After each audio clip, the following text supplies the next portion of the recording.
Calling all introverted women, quietly calling all introverted women. Do you have a holiday party coming up? Of course you do. We are into the month of December, and so we want to help you not only survive the holiday party, but thrive through your mindset, through your communication, through your body language, and your style, of course.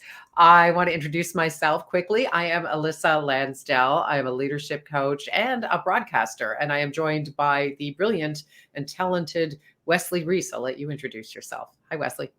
Hi, hey everyone. My name is Wesley Reece, and I am a success coach and healer for introverted women in business. And we're so excited to be with you today. We've got some good stuff in store for you. So let's go ahead and dive in. We've got top 5 tips to get you through the holiday parties with grace and ease. So, Alyssa, would you like to take it first? Sure thing. Yeah. I think to start, I want to acknowledge that for us introverts, and yes, you might be surprised to know that Wesley and I both identify as types of introverts.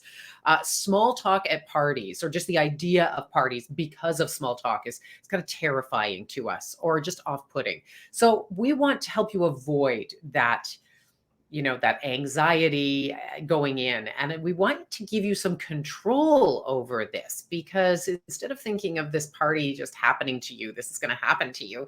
It's something you can take control over, and it can happen for you. And really, with the right set of tools, this will help. This will definitely help. So the first thing I want to talk about, the first tip, is to set an intention. That will put you in the driver's seat right away. And this is something, I don't know about you, Wesley, but I never really used this before in a social setting. I used it in my work, of course, if I was doing a workshop facilitating a program, or if I was at yoga class and the instructor would say, "What is your intention for this workout?" Well, once I started applying this to my social situations, I felt I could breathe a little more, and I could be a little bit more myself, because I was going in with the mindset of, this is what I want to accomplish. And even if it is a social thing, maybe it is a social party, it could be a work get together. Yes, it is the holidays, but certainly we can have a goal here. And I highly encourage you to have one. So whether that is to let more people know about the work you're doing, or to deepen a relationship with a colleague, whatever that intention is, I want you to take a moment. And really, sometimes that's all it takes. It's just a moment to think about it. What do you think about that, Wesley? Absolutely. Mhm. The power of intention is so important no matter what you're going into or setting forth towards. And when you're an introvert, it's really important so that you can know where you're going to focus your energy, because as an introvert, your energy is very important. And we'll get into more of that in a second. But even if your intention, especially going into a social event for the holidays, if your intention is just simply to connect purposefully, maybe with Mhm. some particular people you know that will be at this event, connect purposefully so that you know that you are showing up on purpose and you're showing up fully. And so, being able to do that is our first important tip for your survival guide for the holidays. So, moving into our tip number 2, it really ties closely with that power of intention. And so, our tip number 2 has to do with the energy that you show up with, as well as the attitude. And when you're going into a particular event, say your day has maybe gotten the best of you and you still have the obligation of this event in the evening, you want to make sure that you have that attitude of really being excited to to be at this event and be able to have that energy so that when you show up, you're there and ready. And so having we have a few tips for you around how to prep yourself. It's important to do this before you arrive, because when you step in, you want to be that one that people will turn and say, "I'll have what she's having." And so this is a key ingredient to that piece. And so Alyssa's going to start out with a few examples or suggestions to prepare your energy and attitude, and I will add in a few as well. So Alyssa, you want to go ahead? Sure thing. Yeah. One thing that came to mind as you were talking, it wasn't the first thing that I was going to mention, but hey, I'm present. I'm in the moment. And this is what we want for you too, is power posing. So all hail the queen of power posing, Amy Cuddy. This is not my idea. It's hers. And it was a study she did, and it's a TED talk you can look up. But really the idea behind power posing is brilliant. When you take about 2 minutes before a high stakes situation or a social situation like this to make yourself physically bigger. I make myself physically bigger every holiday season, if you know what I'm saying. But what we're talking about here is actually doing what she calls the Wonder Woman, or putting your arms out. You can't see them, but they're out. Making yourself bigger. And when you think about nature, that's the predator versus the prey. So you make yourself the predator for 2 minutes before heading in. Don't do it while you're there. That would be weird. You will actually increase your testosterone, which is your risk-taking hormone, by about 20 to 25%. And you'll decrease your stress hormone, your cortisol, by about 20 to 25%. It's really astounding.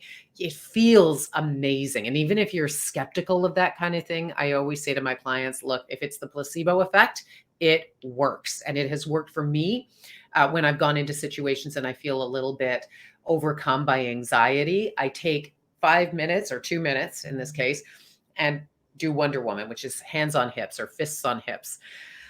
And you can breathe while you're doing this. And this actually just smooths everything out and slows everything down. And by the way, when you slow your heart rate down, you're no longer in that fight or flight situation. Your body is telling your brain, hey, it's okay to relax now. I'm good. We're good. And I know, Wesley, you've got some great tips to further to this idea of just taking a breath. Yeah, and I love the Wonder Woman pose because it really does. It really gets you present and in that physiological state.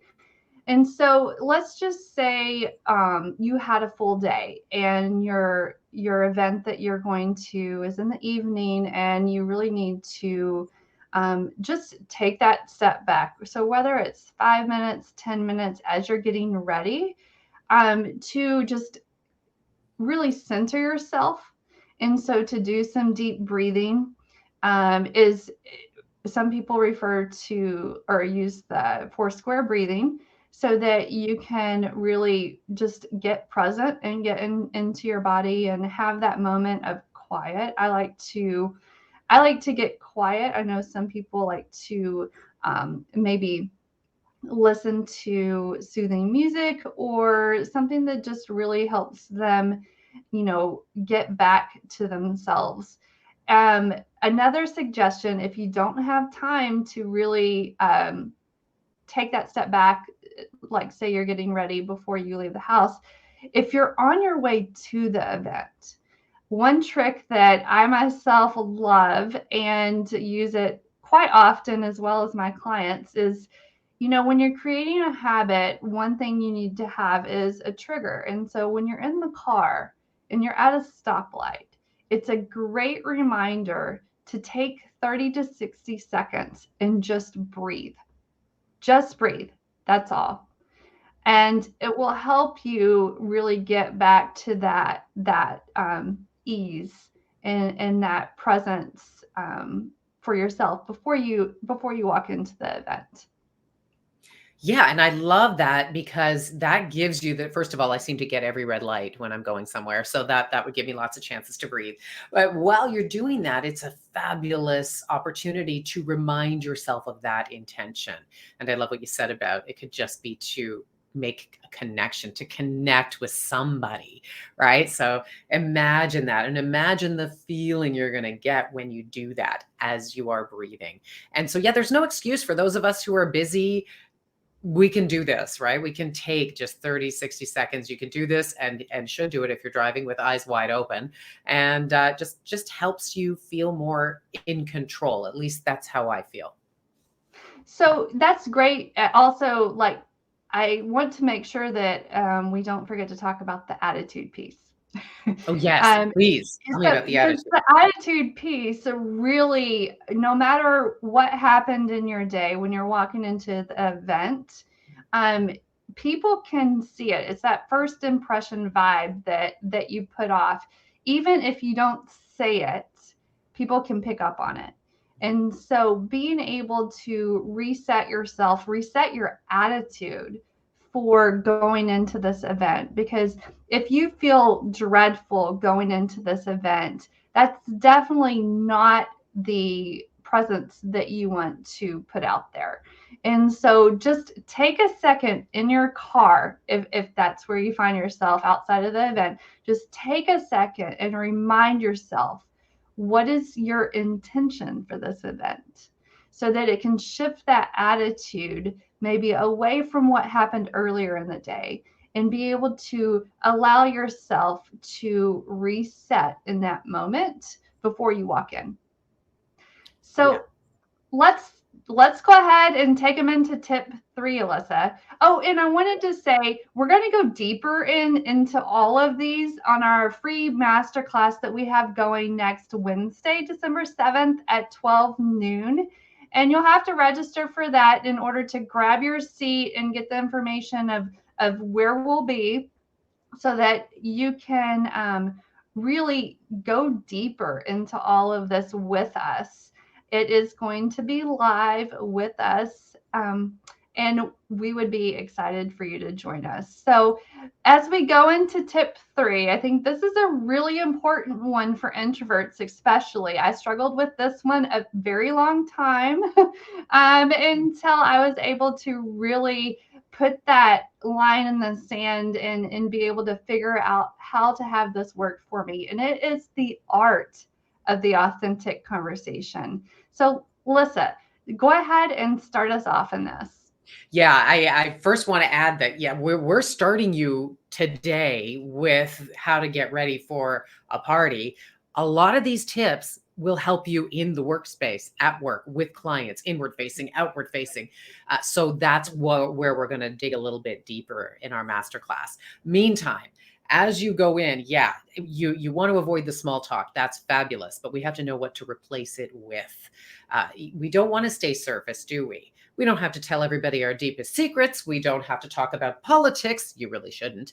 But what do you want to share that's actually going to engage and connect with someone? You've got to be there. You might as well make it enjoyable. You might as well make it meaningful.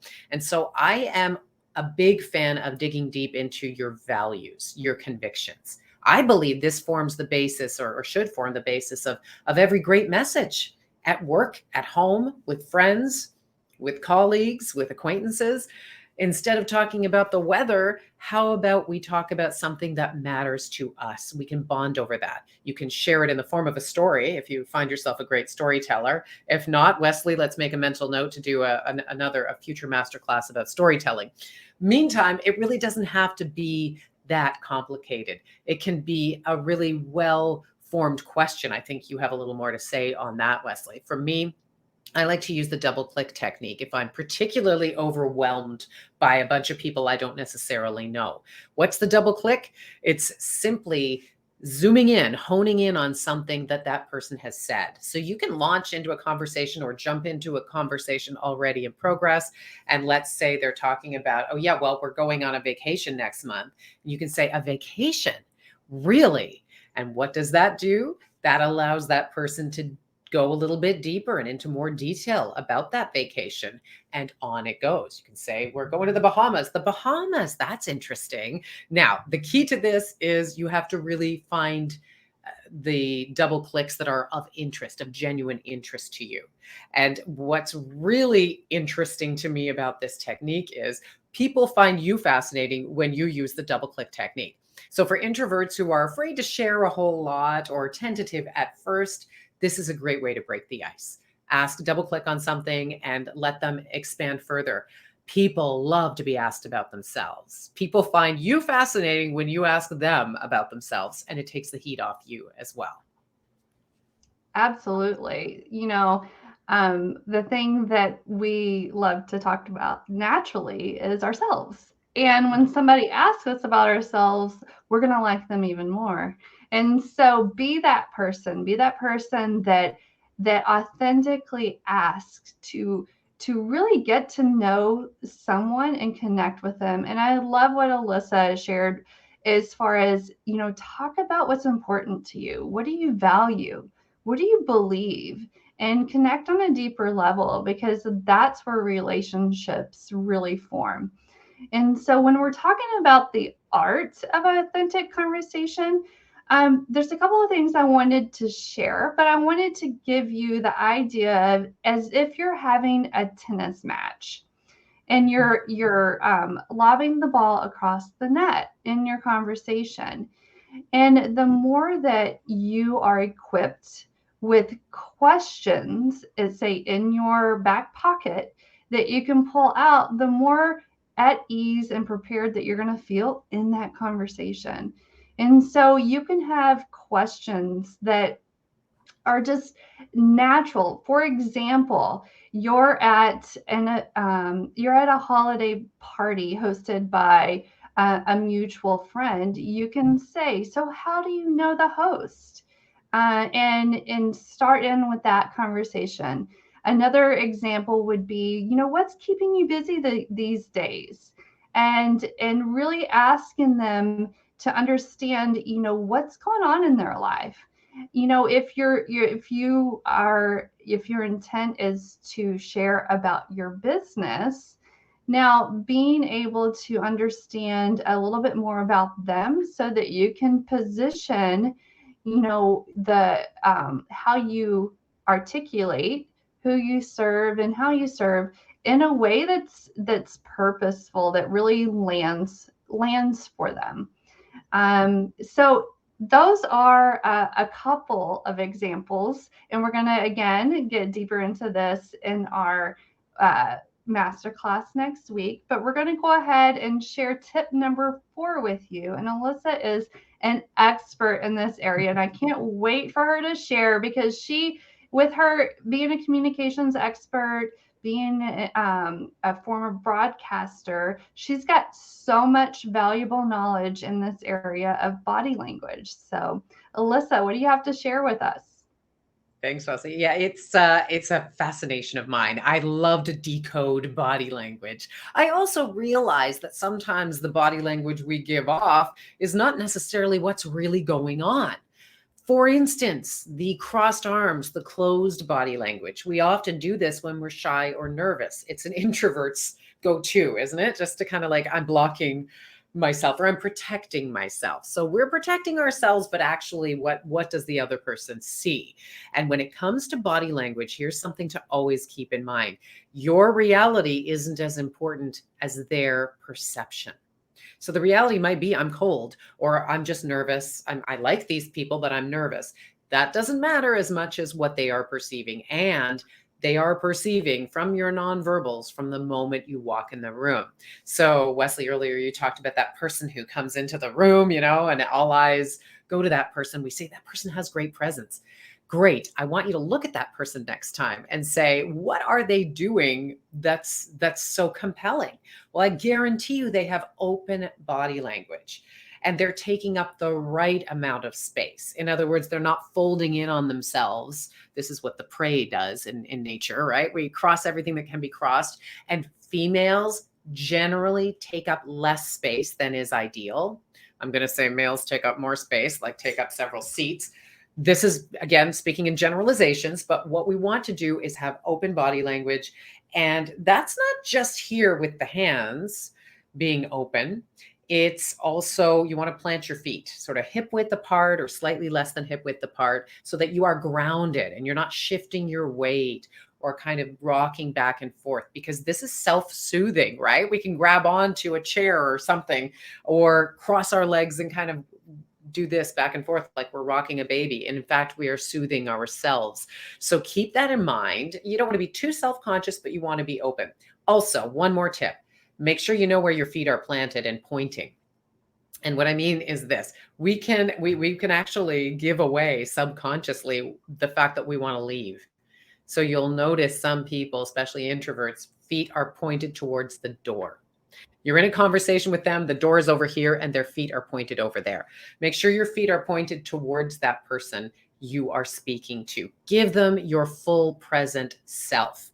And I guarantee you, they will mirror you. People are mirrors. So if your body language is open and welcoming, theirs is going to shift to being welcoming as well.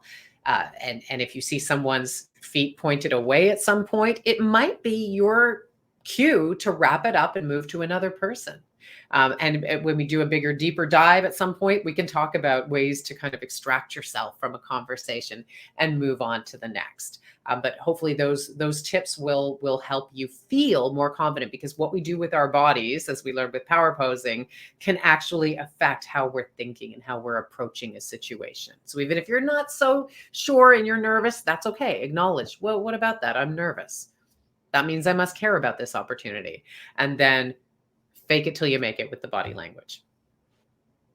Absolutely. So those are my I love your tip about where are their feet pointed. It's such Oh, a wow. great indicator as to what they may be subconsciously thinking.